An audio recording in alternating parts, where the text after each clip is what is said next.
সংকট উত্তরণে এই বাজেট গণমুখী হয়েছে বলে জানিয়েছেন আওয়ামী লীগের সাধারণ সম্পাদক ওবায়দুল কাদের। বাজেট পরবর্তী তাৎক্ষণিক প্রতিক্রিয়ায় তিনি বলেন, কারো প্রেসক্রিপশনে বাজেট দেওয়া হয়নি।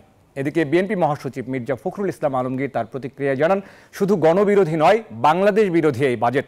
আর জাতীয় পার্টির চেয়ারম্যান জিএম কাদের জানিয়েছেন, বাজেট জনবান্ধব হয়নি, মূল্যস্ফীতি আরও বাড়বে।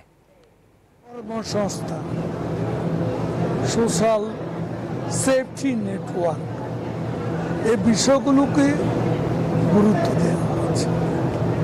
সেদিক থেকে বাজেট আমি বলবো বাস্তবসম্মত, সাহসী, গণমুখী বাজেট। আবার একটা নতুন করে লুট করার পরিকল্পনা করা হয়েছে। পুরো বাজেটটা যেমন মেগা প্রজেক্টের এবং মেগা চুরি, মেগা দুর্নীতির জন্য করা হয়েছে।